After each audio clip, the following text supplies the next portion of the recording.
Welcome back to the Funkatronic Rex podcast. This is part 2 of our Battletech episode. So if you want more big stompy mech robots with fuck all guns, you're in the right place.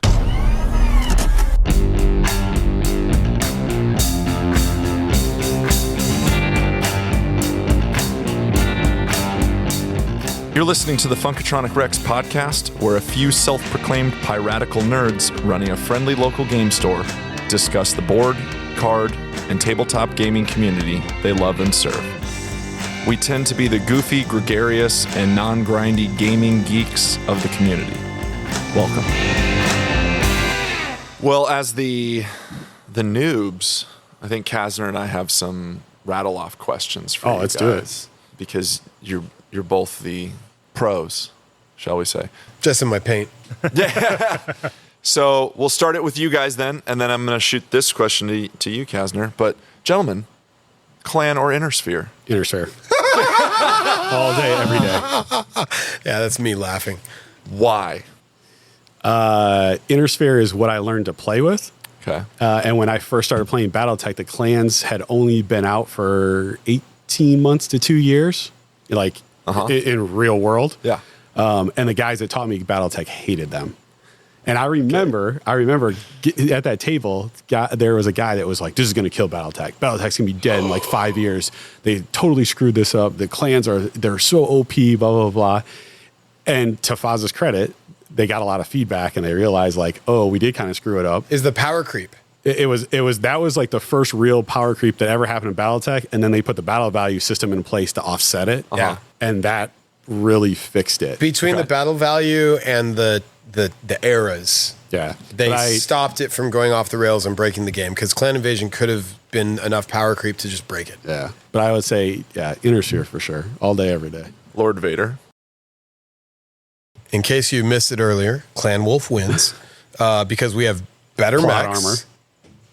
Okay. It's not plot armor. It's just like we have better mechs and better pilots, and we've got the genes of Plot armor. the Ilklon of all time. Star League is with us. It's in our genetic makeup. Plot armor. Okay. I'm clan. I'm clan as well. You know what? And what are you going to say, guys? I'm also clan. So, so Mike taught me, and he taught me that clan is the only right way. Yeah, that's what I've heard too. No, and I know, and I kicked myself because when you first told me a couple months ago, you're like, "Hey, man, like I'm getting into BattleTech, blah blah blah."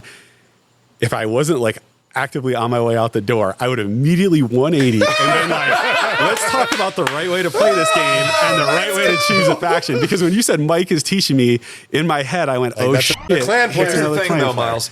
Since I've been coming to the shop and hearing from Alex as well, who, again, we have not mentioned on this podcast, but Alex is a big Battletech folk, too. Like, he's big Alex- Battletech. He Alex may is not be a big guy. He's a big Battletech guy. He's a big Battletech. Big personality.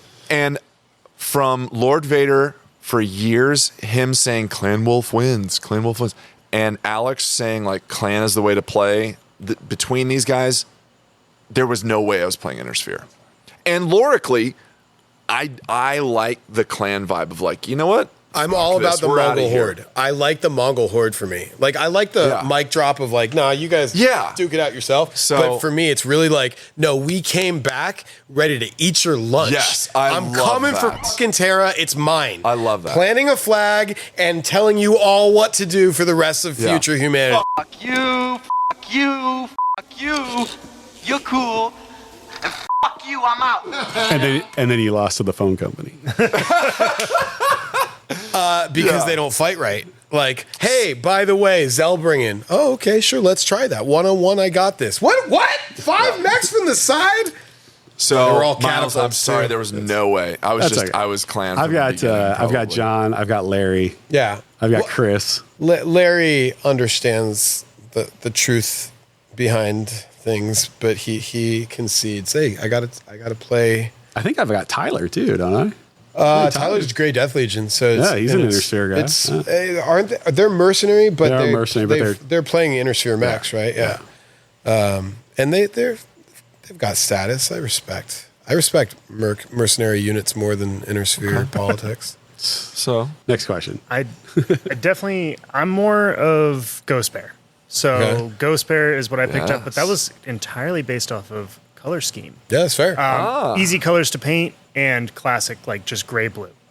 That happens so much in Battletech. People are like, "That's a cool paint scheme. What faction? Like, who's it? Is that?" And you're like, "Oh, it's so and so." And they're like, "All right, I guess that's who I'm rolling with." That's Yeah. me. And then because that now, having read into the lore, I'm picking up some Inner Sphere mechs for Hasselhag. Rasselhaug. Which is- that was close. Okay. Which Yeah. is You're fair. friendly. And what's rad is you can just fold in on the table. You could just fold in your Ghost Bear paint jobs and be like, no, they're leftovers from the last era that folded into free Rasselhaug Dominion. Yeah. Is it Rasselhaug Dominion? Yeah, I mean it's what they Free Rasselhaug Republic and Ghost Bear becomes Ghost Bear Rasselhaug. Dominion. Is it Ghost Bear Dominion? Yeah, I think so. Okay. It's not Rasselhaug Dominion? Okay, it's Ghost Bear Dominion. All I heard was lots of names.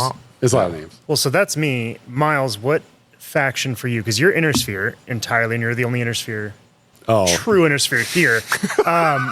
What faction Inner Sphere is this? This is a setup question. So for those who play Battletech or know the lore, I am a compelling Confederation player, and I have been since day one, since I first started playing Battletech. And the Cappies, as they're known, for a long time in the early days of Battletech, were the galactic whipping boy.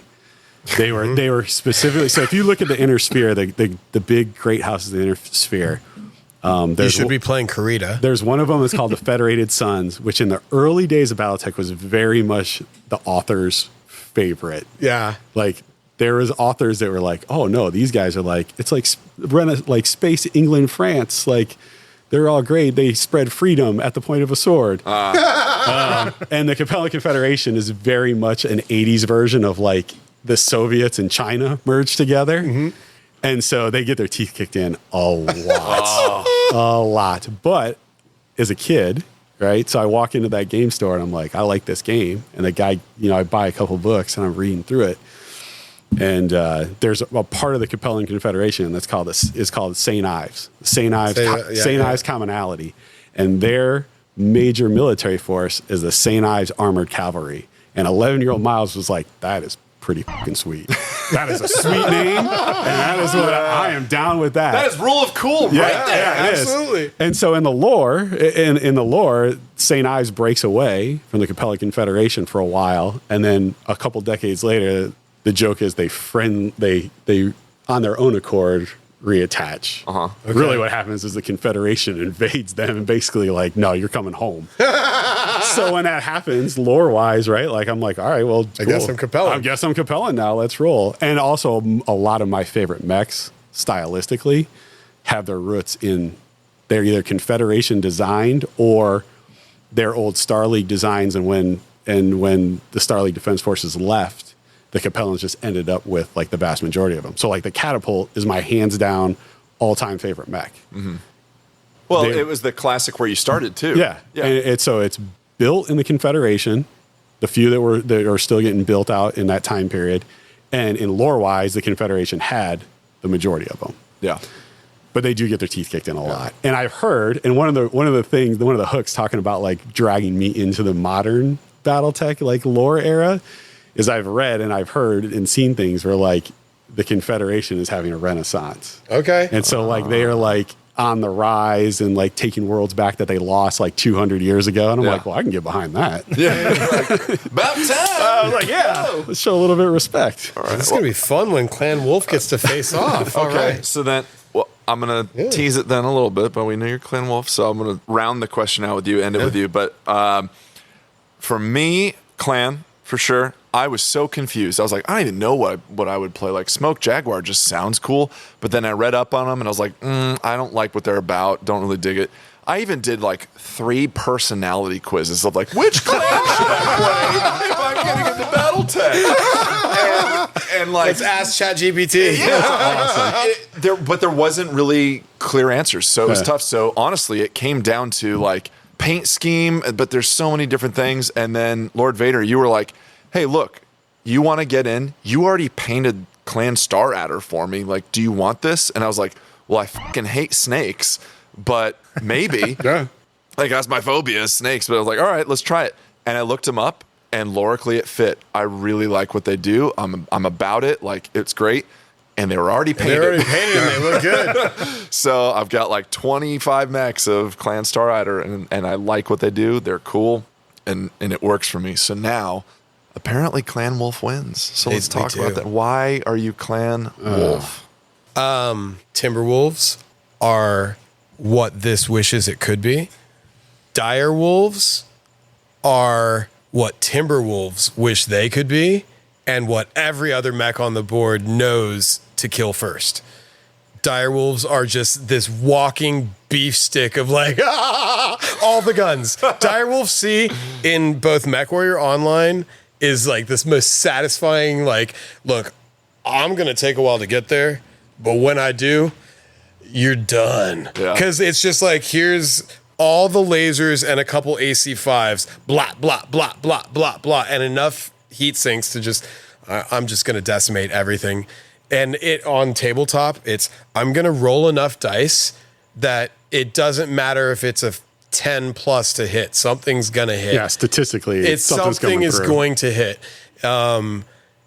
Yeah, between a direwolf and a timberwolf, just sculpt wise, like those are the sexiest, like, and I'm allowed to take a bunch of them. They are my totem. Like, yeah, we make timberwolves, and that's Big Brother. So like I don't feel bad about a spam list of like, yeah, here's my fuck you star of 5 wolves.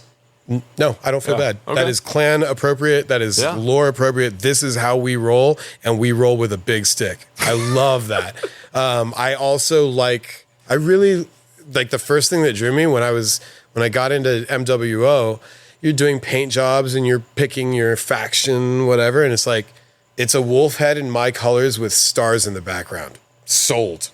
It like very much is like rule of cool. Like that is the coolest looking faction emblem. Yeah. It's already in my colors. It's a wolf head on a timber wolf and a dire, like everything. It's just like, dude, this is made for me. The only thing I don't like about Clan Wolf in the Clan Invasion era is the Arctic Wolf hasn't come out yet. And Arctic Wolf specifically isn't a Clan Wolf invention. It's not one of our mechs. It just happens to be a wolf mech. And it's not until Civil War era that I can field it. And the one I can field then isn't as optimized yet. But like, dude, I just like running around with a bunch of mechs that are just mean. They're just mean. And like lore wise, Kerensky, like that, the father of the clans started Clan Wolf. Oh, okay. It is like our gene seed comes from the top. Our gene seed is from the Star League, and we win for a reason. Like everything just aligns. Like I don't want to like root for the Lakers, but the Lakers win for a reason. Yeah. Like Clan Wolf, like from the top of the invasion. And if you look at the lore for the invasion, Clan Wolf is a warden clan. Clan Wolf did not want to invade. Clan Wolf got politically maneuvered into, oh, by the way, you happen to be the Khan right now.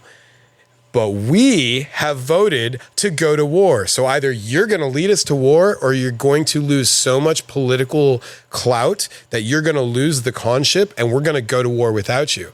So our Khan says, okay, fuck it. Yeah, we're going to war because you've politically outmaneuvered me, but we're going to do it on my terms. And he outmaneuvers the other invading clans and sets up the invasion such that we're going to be in the best position when we make land drop. And we are the most successful of the clans to make planetfall on Tukiyid because my Khan is the man and came correct and like, okay, I got outmaneuvered here.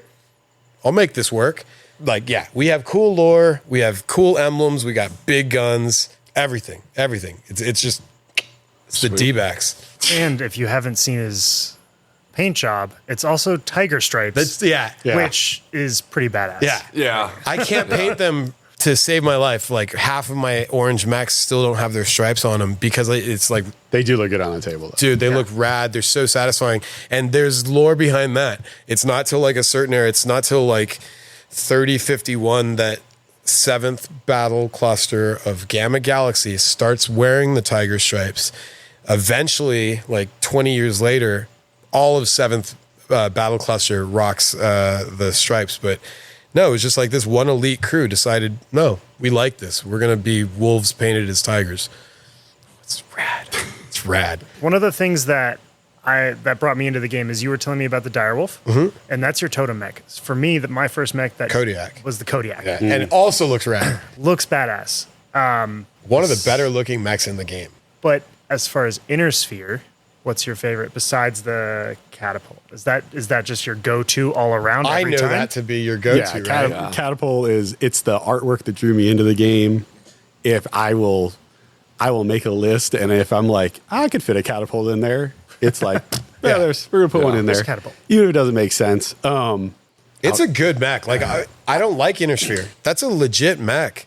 2 screw you LRM pods and like a couple mid lasers. That's ready to go, and it's 65 tons, 70 tons. 65. 65, man. That's still like is long range missiles. Dude, it's a legit mech. It just needs arms so that it can have big guns. Yeah. Fair. Court, Star Adder. The what? Star Adder. Do they don't have a totem mech, do they? Not that I know of. I don't think they have a totem mech per se. They do rock a couple unique ones to them. There is a mech called an Adder, the Puma, but that's not. There's one like a black Adder or something. There's another Adder snake mech, and you guys I think developed the Blood Asp. I think is a Star Adder design. It could be. I'd have to look into it. I'm not Blood Asp is a rad looking mech that just Court's running to go get his army. Okay. Based on gameplay and looks, I really dig whatever this is. Let's go! What is this? Good choice. That's a in your guys' world, that's a mad dog. That's right. In my world, it's a vulture. Okay. I really like the Mad Dog. I really like the Executioner. Yep. I really like and the Rifleman. Okay. So that's an Rifleman's inner rad. sphere design. Yeah. That's the 2C, no? For me, when I look, so for listeners, I've got my magnetized IKEA tray that's just got all of my mechs on it. For me, when I look at this, the thing that's the fucking goofiest is Pack Hunter. this. He's dope. But the thing that I find to be like, that is fucking Battletech. That is Robot Jock's mech for me. This guy, a Loki. Yeah. This it's like, for some reason, it's bottom heavy. Like it's got the big walky big boots. beefy And this just screams like, Achilles!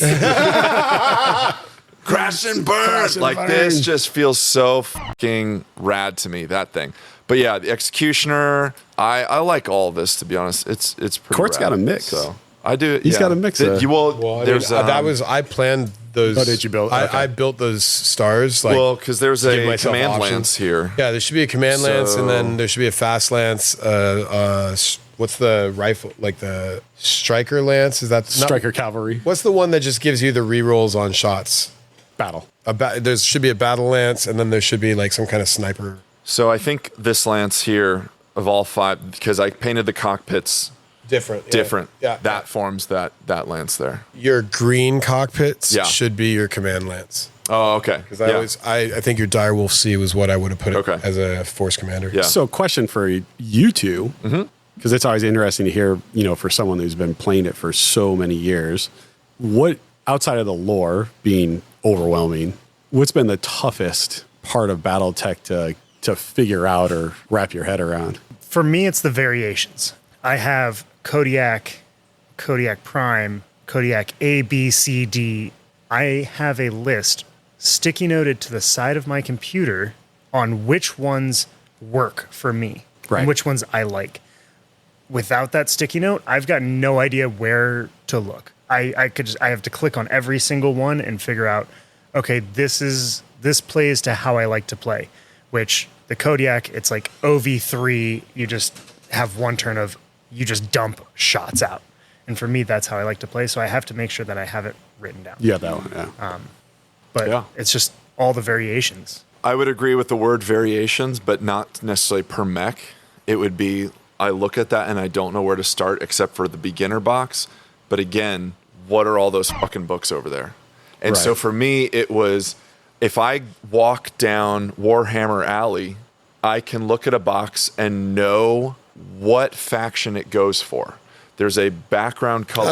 Okay. Oh, those are orcs. Oh, those are Tyranids. I know what that goes for. When I look at a Battletech box and I read, Commander Butthole's Lance or whatever it is, or like Commander Steve's Lance, I don't know who that is. I don't know if that's Intersphere or Clan. Like, I don't know what those mechs do because there's not necessarily there's not a Star Adder on there. There's not the Clan Star Adder logo. Oh, these guys go with this? Cool, I will buy that. So the rule of cool, yes, but I also have analysis paralysis. Interesting. Oh, did I buy the wrong right thing? Did I buy the right thing? That's valid. It was a little bit of like, that's valid because I don't know where to jump in. even playing the game, we know that this box has 4 things that I like and 1 that I can't use. Period. Or like 2 that I can't use. Well, it's not so much you can't use. So double-edged sword. Okay. To your point.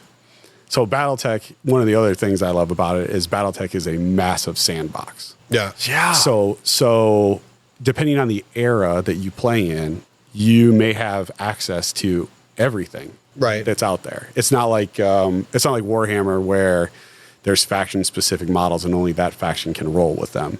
You go far enough up the timeline in Battletech to current day, and it's not unreasonable for an Intersphere military unit to have several clan mechs mixed in with it. Sure, because you're taking them over or salvage or whatever, and vice versa. So, rule of cool in that regard. And I can see where it can be very confusing because I look at those boxes and just from so many years, I'm like, yeah, those are all Intersphere mechs. Those are clan mechs. That's a mix of them.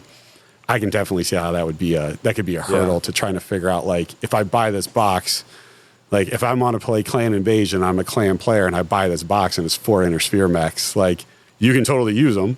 Yeah. Because the lore is very flexible, right? Absolutely. It's always like, hey, it doesn't matter. Like you picked them up as salvage, whatever, roll them on the table. Yeah. Coming from other war games, that can be difficult trying to wrap your head around that, like, this box is not tied to a specific faction. Right. Yeah. House rules. We've kind of hinted at it a little bit. Like there are some very specific house rules that Casner and I now play that way because that's how we play here. That's how you play here. Yeah. There's one in particular that Mike taught me. Yes. Which one was that? It was probably the Command Star. You're talking about faction ability or formation abilities. Formation abilities. Okay.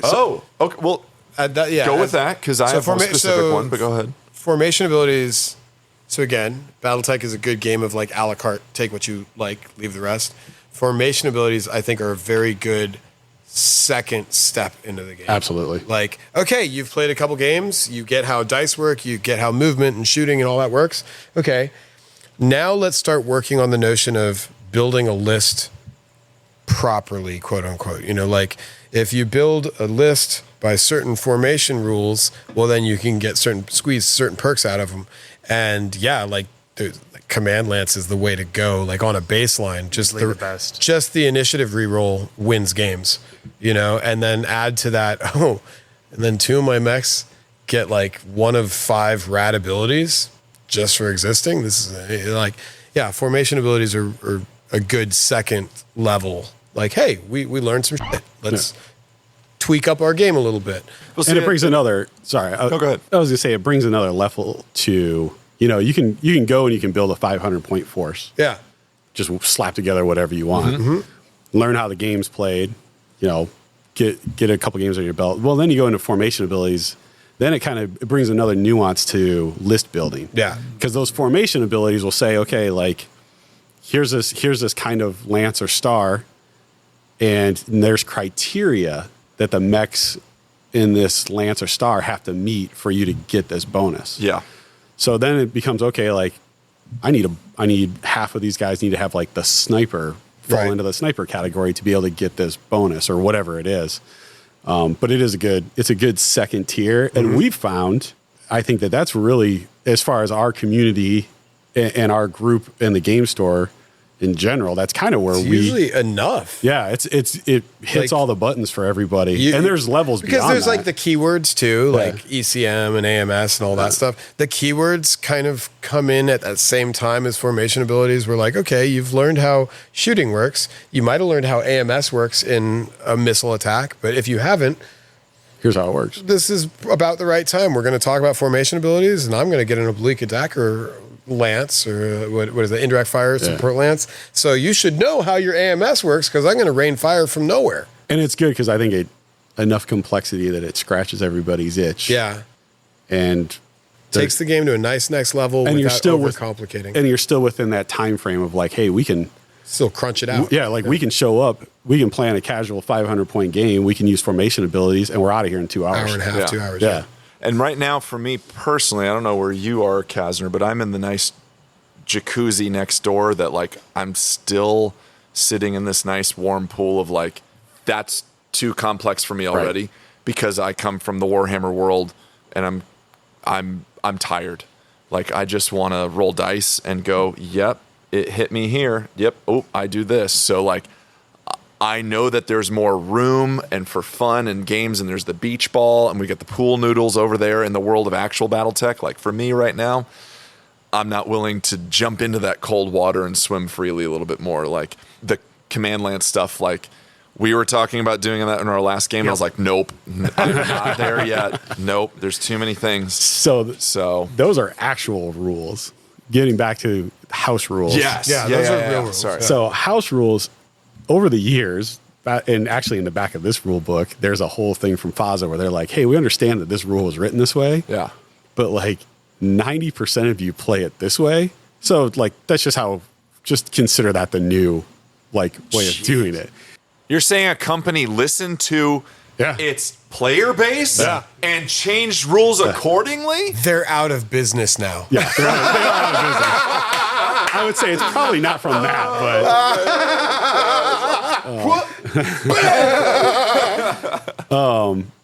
but there's a ton of house rules that people have played with over the years. Most of them, especially around classic Battletech, were put in place to speed the game up. Yeah. Because you're looking up so many tables constantly that it got to the point where people just kind of agreed, like, statistically, if we do X versus Y, it's close enough to each other, and X is much faster, then we'll just do X. Like, we'll just push Y to the side and we'll do X, because it's going to shave 20% of the game time off. Yeah.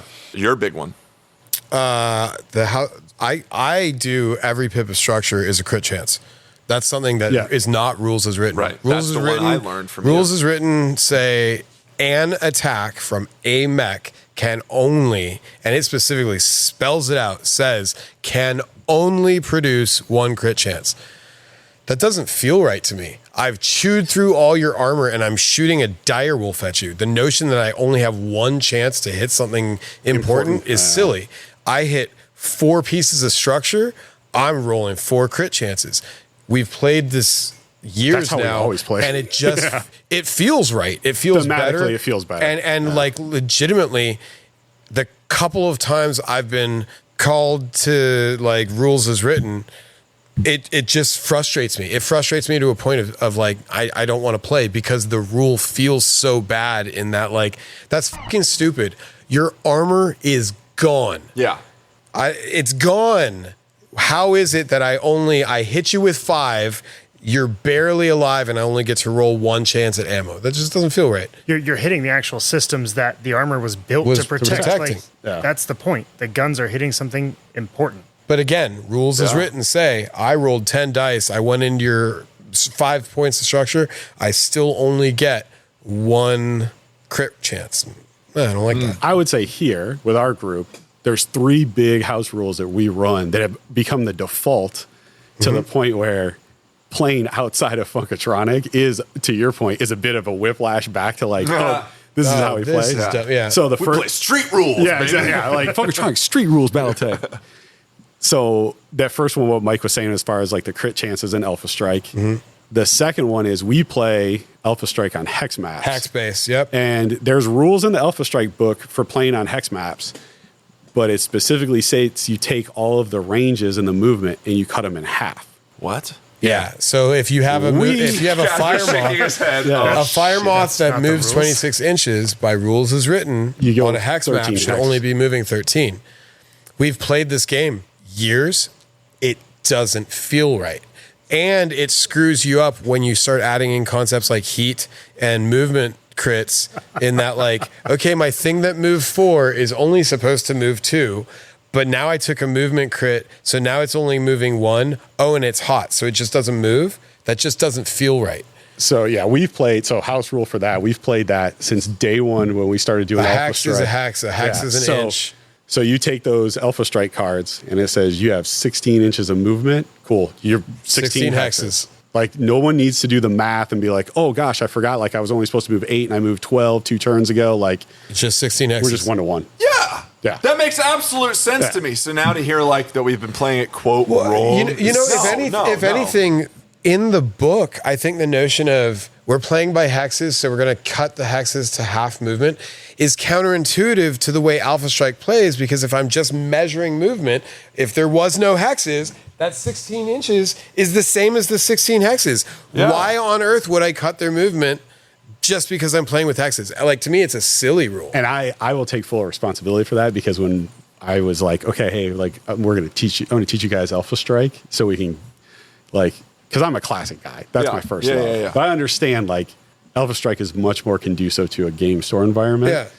So when I was like, okay, I'm going to teach you guys Alpha Strike, I read that rule because I was like, I'm not doing tape measures. I'm playing on hex maps. And I just conveniently didn't teach it. You know what, though? I just left it out, and I was like, no, we're going to do this. You know what, though? That's one, I don't think it was that sneaky in that, like, I was aware of that rule from the jump. Because, again, I don't like reading rules, but it's a core rule of 29. I'll read 29 pages. I've already forgotten all the core rules that I read. I know them and I've memorized them from playing. But that was one where it's like, that just doesn't make any sense. Why would I move half as much just because I'm on hexes? The hexes makes the game easier and better. It shouldn't change the math in any way. And so like I was aware of the rule, and I think had you presented that way, I'd be like, yeah, no. Because we had that conversation early in like learning Alpha Strike. Yeah. Oh yeah, I read that. That was dumb. Yeah. And then in Classic, there's 2 house rules that we play a lot. And Alex is my Classic buddy in that. The gunnery die. So the first one is the gunnery die. So in Classic, it rules as written. Every weapon system that you fire, you roll a pair of dice for. But what happens is, and there are old grognards like me that will argue till the heat death of the universe that that's the way it's supposed to be, is you will get wildly varying location hits. So maybe I'm shooting at you from the right arc. Yeah. If I roll 2 pairs of dice for every weapon system I fire, you could get hit in the left leg, the left torso. Like, some of them don't make sense. 2 small lasers on my fist could end up one hitting him in the head and one in the leg. That just doesn't. And like the head and like his back leg that I can't even necessarily see. So there's a house rule that's been around for decades called hit big, miss big. Yeah. And it's basically, instead of rolling 2 pairs of dice for every weapon system, you roll 1 gunnery die and then one individual die for each weapon system. So if that gunnery die is high enough and you hit your numbers, you're going to hit like a lot of stuff. And if it's low, you're going to miss, which to me thematically super fair. Makes a lot of sense. Super fair. If I'm going to shoot at you and you're running at 60 kilometers an hour through a forest, if I do manage to hit you and lead you the right way, like most everything I shoot's going to hit you. Mm-hmm. Yeah. As opposed to like, well, maybe this hits you, this goes wildly astray. Like, so we play that one, which is fairly common in Battletech as a whole. Gosh, what was the other one that I was going to say? Oh, missile clusters. Oh yeah. We just do a straight. So if I shoot a cluster of missiles at you, I shoot 20 missiles, and they hit in groups of 5.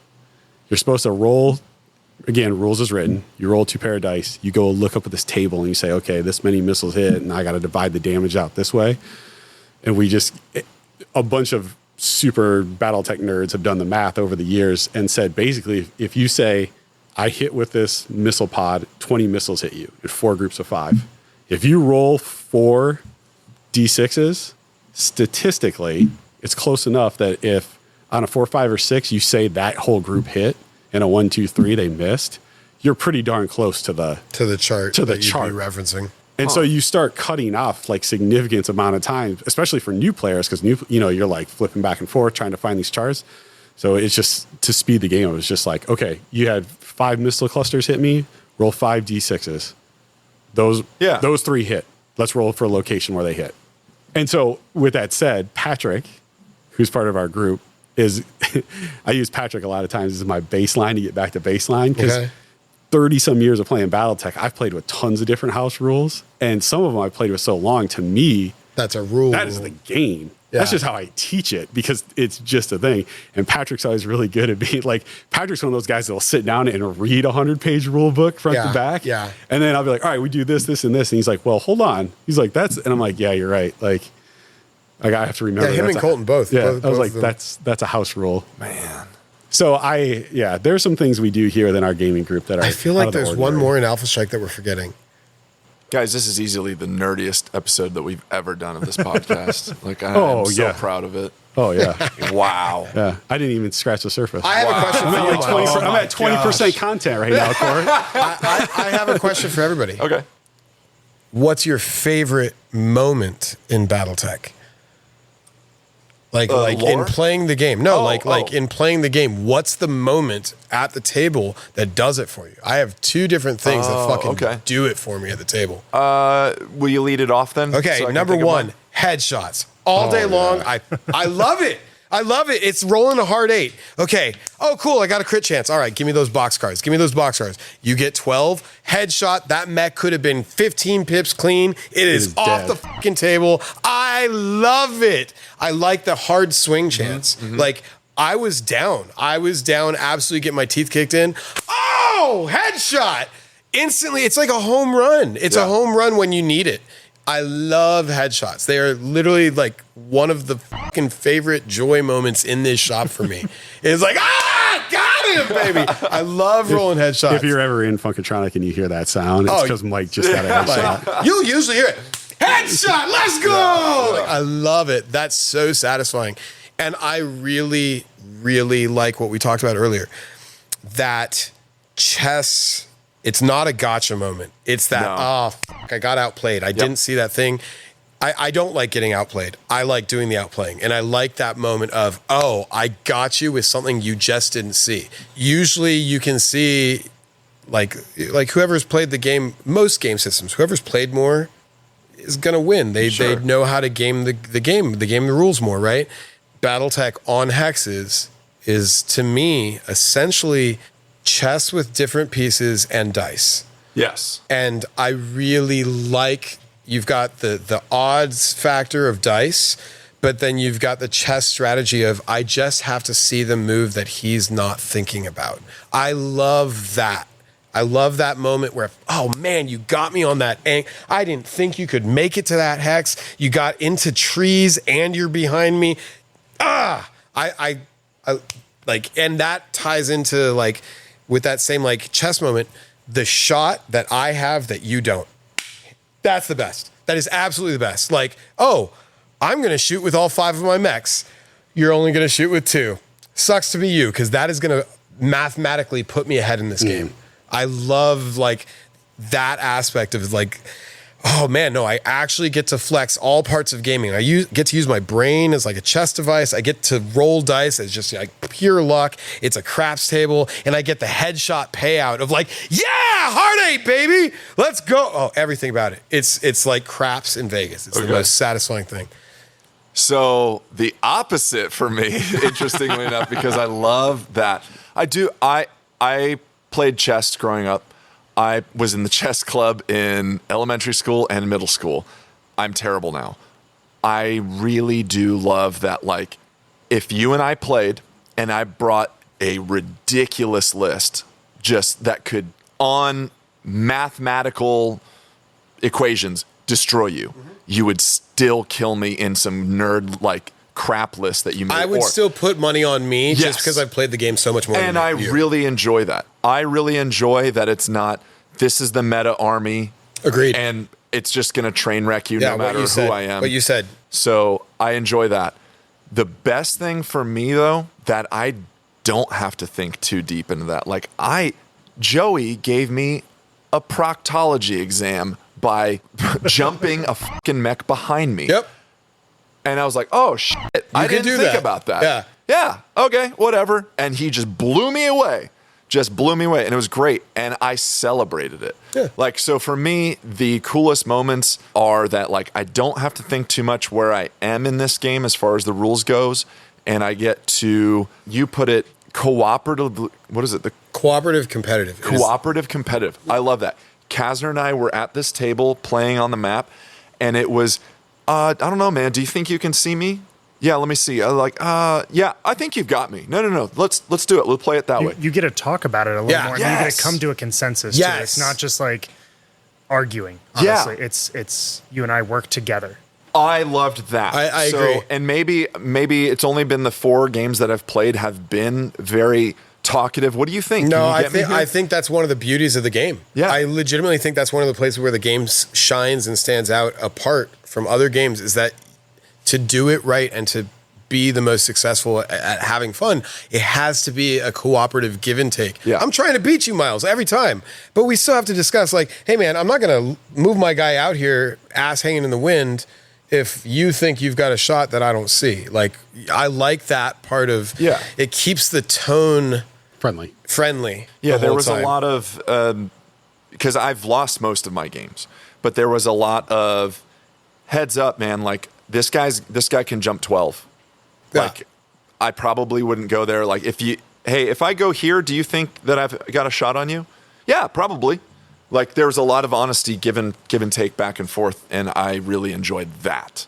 So that for me, Battletech moments, like that's cool. It feels good to play that way. For me, I like the strategy. Don't get me wrong. That part is fun. But a handful of dice hitting like a dice tray is there's something so satisfying about it. And for me, that's kind of where it goes to. Like, you get to play a game really fast. I came in for one game with Mike. We got in 3 that one day. I think. Yeah. It was crazy. It was like 4 hours. We got 3 games. Granted, I just got railroaded all 3 times, but I played a shit list against you. but Actually, I think Mike was telling me that story, and he was like, "Dude, that was a horrible list. I should not have brought that." I it was so much fun. Shit. It was like, dude, I just oblique attackered him off the board. He had no chance. But it taught me that, okay, there is some strategy that I need to think through. Yeah. It's more than just rolling dice. So you have that like dichotomy of, I'm just rolling a handful of dice, but I also have, there's some of that chess strategy that I'm trying to play into this. Cool. Man, I've got a lot. Yeah, hit us. I've got a lot. I would say, so if you look back at my entire Battletech career, I would guarantee, I would put good money on the fact that I'm below 500 on wins. And I will lose mechs in the most spectacular faction. Like, you'd be like, I've never seen that before. And I say, I've never seen that before either, and I will never see it again. But Wait, you just got 3 gyro hits, and that made you fall off the cliff into water, and your guy fucking drowned? There are certain, there are certain mechs that I will not play because they will die spectacularly and incredibly fast. I will not play Thunderbolts. I just won't. Every time I put a Thunderbolt on the table, I have literally played. There was a kid that I was teaching years ago. He was in his early 20s. Sorry, I'm showing my age, but I was like, okay, here's my Thunderbolt, and we moved. In the first round of shooting, this mech is pristine, right? Pristine heavy mech, brand new player, newbie dice. He's like, oh, I got to get like a 9 to hit. I'm like, yeah, roll it out. He gets a 10. I'm like, cool, you hit me. Where'd you hit me at?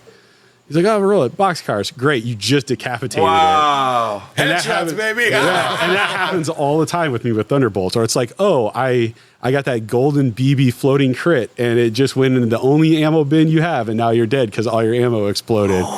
But to me, so like a lot of my favorite moments come from Classic because it's that cinematic. Yes, it's a cinematic experience, and Mike and I have talked about that being the difference between Classic and Alpha Strike. And don't get me wrong, I love Alpha Strike too, but Classic has those cinematic moments where you're like Golden BB. Yeah, like Golden BB, or like I've had an arm shot off and a gyro hit, and I'm limping, and my pilot's taken like 3 hits, and he's on the verge of being dead, and somehow miraculously he falls over, manages to prop himself up, and kill me with a headshot with his one medium laser on his left torso. Like, what? Yeah, those are the moments that I love. And honestly, I like just hanging out and watching people play. I've seen so many great stories where, so just watching other people play, or in trying to teach 2 people and be like, don't play against me, you guys play against each other. And I'll just kind of arbitrate and help you get along.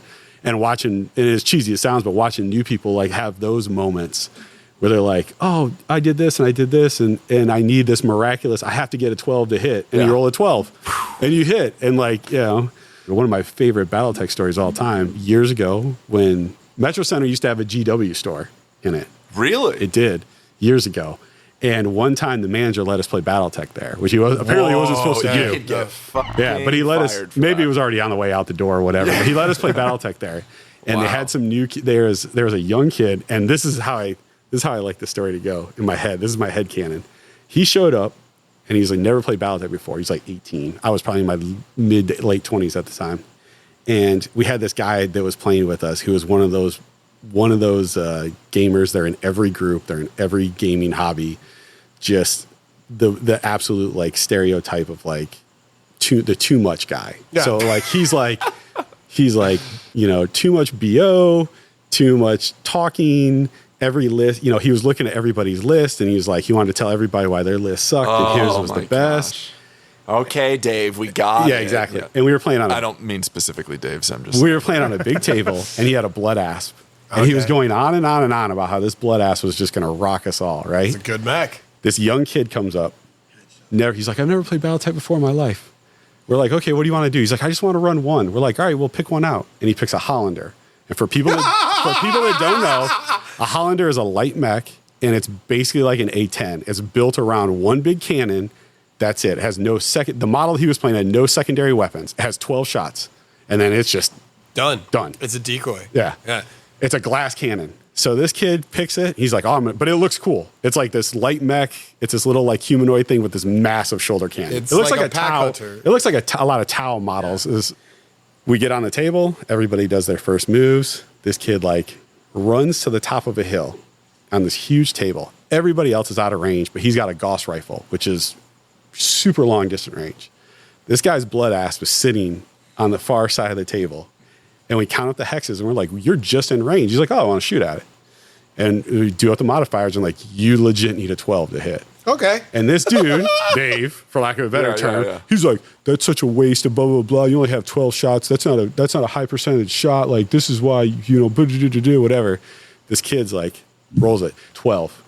Right? So the whole table at this point is like, okay, where's it going? Smirking, right? We're like, all right. And we're like, he's like, what do I do now? We're like, now I got to roll for the location. He's like, all right, what do I need? It's like, doesn't matter. 2d6, wherever it lands, that's where it's going to hit. So he rolls 2d6 again. 12. Oh my God! Table erupts into laughter, right? Yeah! Just everybody's cracking up. So headshot, and for those of you listening at home, instant decapitation, mech warrior's dead. This pristine blood asp that this guy hit was a ton of points on his list. That's gone in the first round of shooting. Of your list. Yeah, exactly that. He gets so angry. I thought he was gonna have a coronary in the game store. He got beat red, and he was literally like shaking, standing there. Jeez. And he just grabbed all of his models off the table, threw them in a bag, and walked out the door. Yeah. And in my head canon, this kid rode off into the sunset and never played another game of Battletech. I love it! That's perfect! Oh.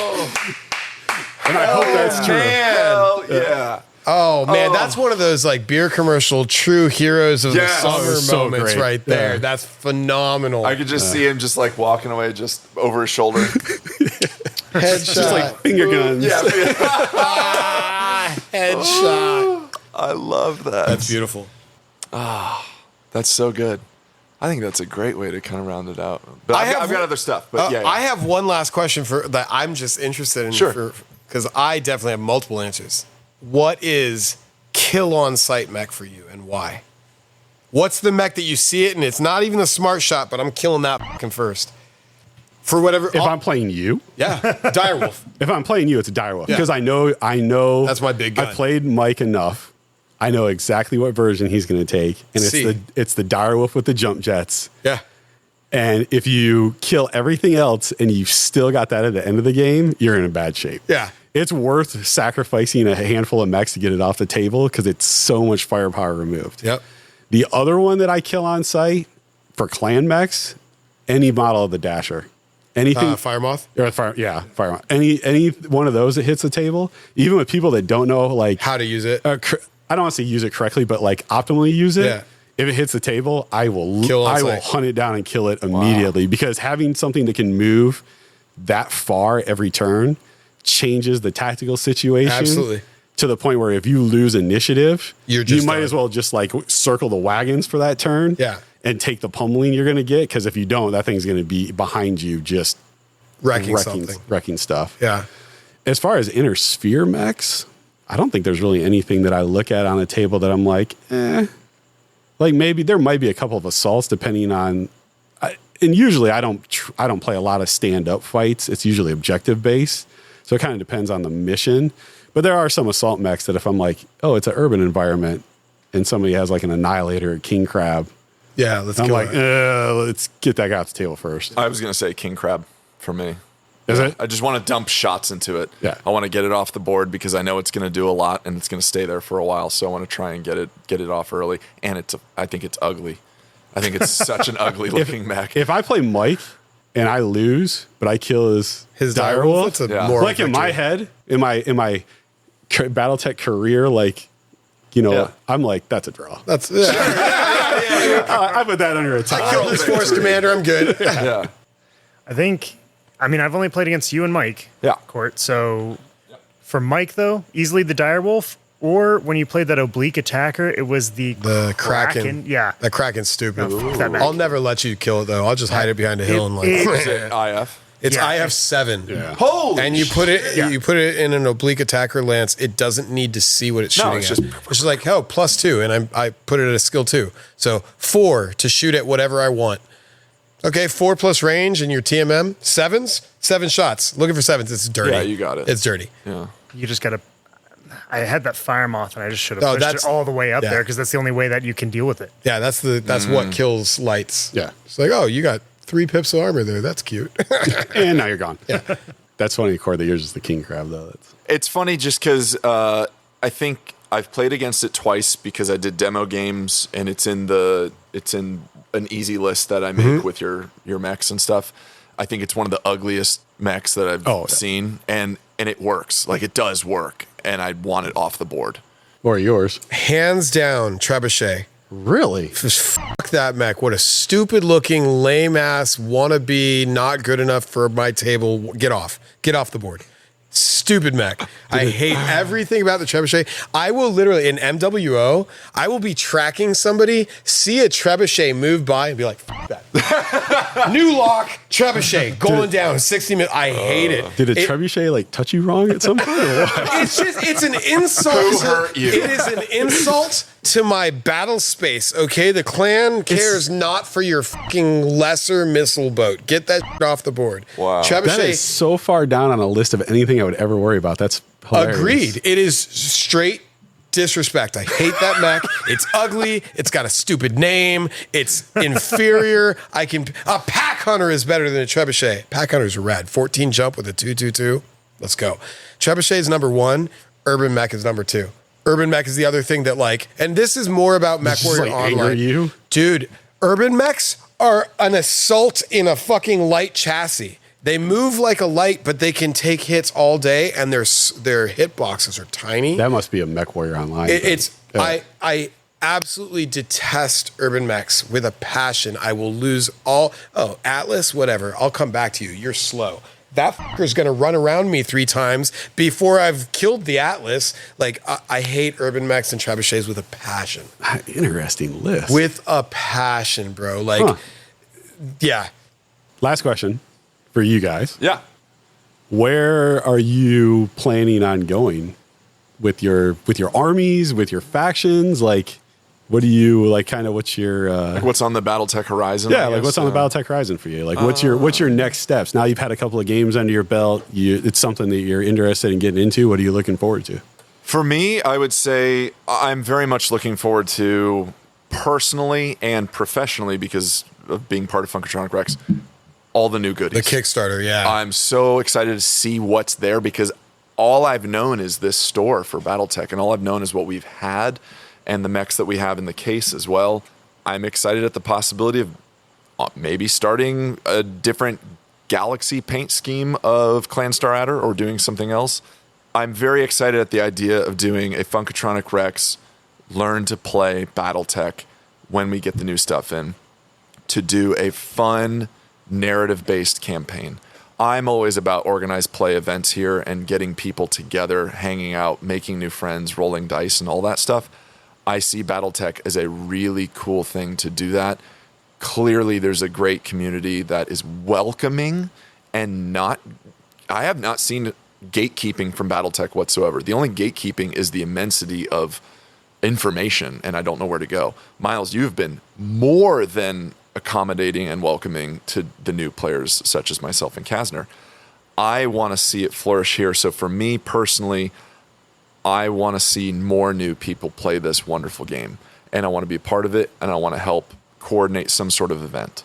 That's what I want. And games within 45 minutes. Ooh, so nice. I don't have to play 2 hours. Ugh. Yeah. Well, see, now I'm excited about a narrative play, because that sounds Dude, if right we did Tukeyed again, Tukeyed was so much fun. We played, Myles led us through the entire invasion of Tukeyed, what was that, 2 years ago? Yeah, probably. That campaign is rad. It's very balanced. There's campaign legs where Inner Sphere is going to win, most likely. There's other campaign legs where like Clan Wolf wins, we're going to do it. Just by the setup. But it is so much fun. And the way we played it, where like we played each one of the invasion tracks, but like we'd be on teams where, okay, Mike, you and Larry are playing Clan Diamond Shark for their landing campaign, whereas Myles and John would be playing on the Inner Sphere side.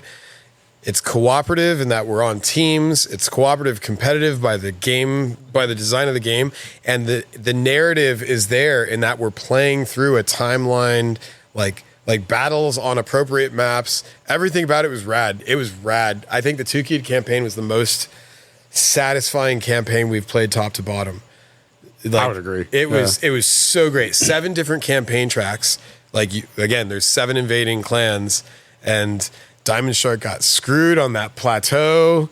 The landing. Oh, dude, that's what we should do. Yeah, we'll plan Tukeyed again. So yeah, I'm excited for that. And then I was telling you about this. I just got that Iron Winds mini. You got a Savage Coyote. Yeah, Savage Coyote. That's dope. It was a pain in the ass to build. Yeah. I kept sticking to my fingers with the glue, but I'm excited to paint up a Clan Coyote star. Okay. I'm really excited for that, because for me, like, I have trouble focusing on one faction in particular. So having multiple, it's like, that's perfect. Sweet. So that's next for me. You have the Coital is in that box. That's the totem mech for Clan Coyote. It's a cool looking mech. Is the register still open? No, but don't worry, I got you. Can be. So that was those two. How about you?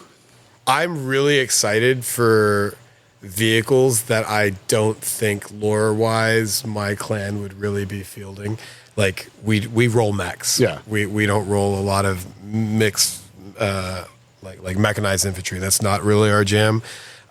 But I'm excited to try like VTOLs and helicopters, because I have aerospace fighters, and I've never fielded them because I've started reading the aerospace rules, and they work like flyers in Warhammer, where you're doing these passes and you're running like the whole table in one move, and then you spend a turn like turning around, and then you run back the table. So it's like you're on board, off board. You're never, I don't know, the way aerospace worked, it's like that just doesn't seem fun.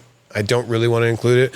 But the way we've played V2Ls and helicopters in like some of our other campaigns and in the role-playing version, I liked, okay, this still moves on the board like a mech would, but it's a helicopter. I'm excited to try like space helicopters next to my mechs, even though Clan Wolf wouldn't really roll that way. I'm hoping also that I get more options for Omni mechs to run more elementals into combat, because we do run a lot of elementals, and I like that. That's just a fun list. It's like, here's a bunch of fast mechs with elementals on them, and they'll just jump off and eat up your mech while the fast mechs go capture objectives. I like that. Do you have anything left for you? Yeah. That you're excited about? I actually, yeah, I do. I'm excited to get these Kickstarter mechs painted, get them out of my pile of shame. But I'm also excited. I enjoy running narrative campaigns, and so middle-aged Myles now has a disposable income that Younger Myles didn't. And And a lot of it goes towards like Battletech terrain and maps and all that kind of stuff. If you ever see an amazing Battletech table here in store, 98% chance it belongs to Myles. Oh, yeah. And thank you for lending him to the Oh, store no, yeah. because, Everybody's welcome to play on it. dude, I love it.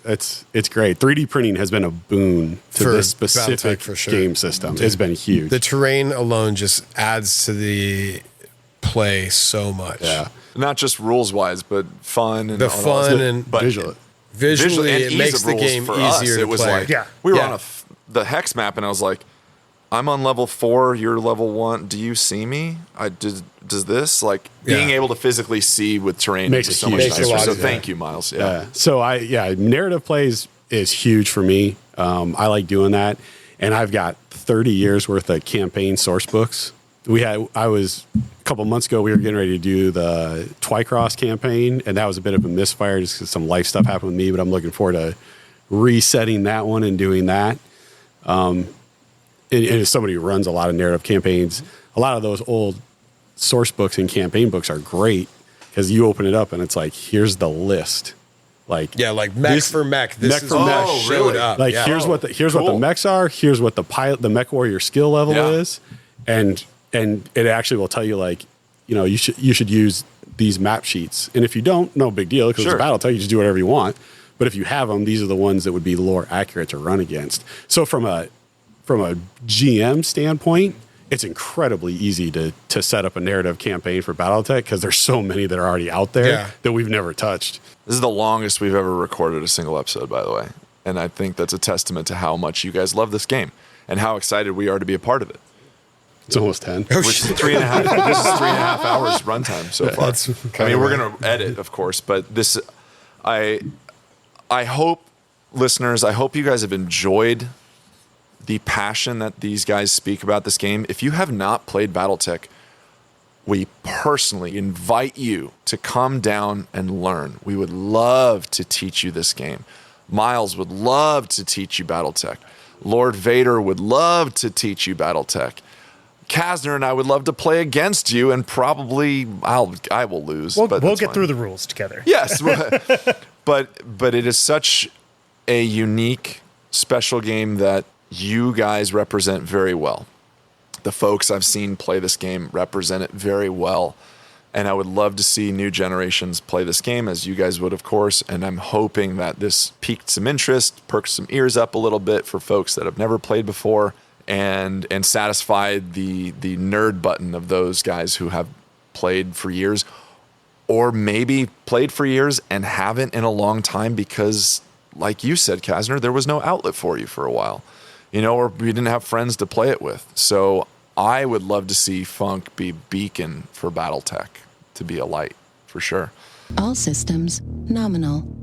To round this out, Battletech seems like a very special game that I've put some bullet points here.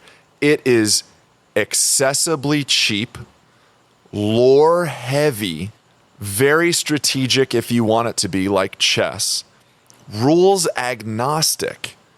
You can paint however you want and justify it with some crazy way, and it's big fucking stompy mech robots. Yeah. What's not to like? I feel like with all of that, there's very little excuse except for, you know what, that's just not my jam. Or, you know what, I don't have time, even though actually it's a fast game. So selling points are there, guys, like Battletech.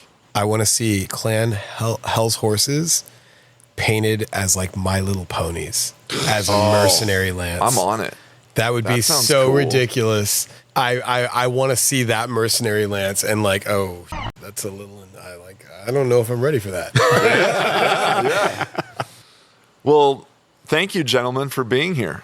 Greatly appreciate Yeah, it. thank you. Thanks for the invite. This is Myles, real, thank you for running this game for us for a minute now, like 6 years. I appreciate it. It's been my pleasure. Yeah, I get my fix. Yeah. I just use you guys. And Casner, thank you for being so encouraging and helping me jump into this too. No, I think jumping in with someone and honestly really helps. So thank you for being there. Yeah, Thanks, sure. Mike, for walking me through the rules Yeah. 3 separate times. You're welcome for cheesing you with indirect fire. Well, do you guys have anything else? Come on down. Somebody would be happy to teach you. Yeah. You don't have to bring anything. Yeah, for real. Don't even. We have mechs in the case. We have mechs here. I got 20 on an IKEA shelf right now. Don't spend any money on it. There'll be a table set up. There'll be mechs available. Just come down. You don't even have to bring dice. Yeah, for real. Just I got play. dice for days. Just show up and play. Awesome. Well, thank you guys very much. Really appreciate you. Casner, Myles, Lord Vader, thank you guys for being here. Thank you for listening to the Funkatronic Rex podcast. We really appreciate you guys. Check us out, Patreon, all the things. Come play some Battletech with us. We will definitely catch you on the next one. Headshots! Boom! Thank you for listening to the Funkatronic Rex podcast. You can find more of the funk at funkatronicrex.com, Facebook, Instagram, and Discord. If you'd like to support us and the shop, please join us on Patreon by becoming a patron of the funk. If you're in the Phoenix area, please swing by. Come check us out. We would love to meet you and get a game in. You can also reach us by sending an email to shop@funkatronicrex.com. Stay up, stay true, and don't forget, stay funky.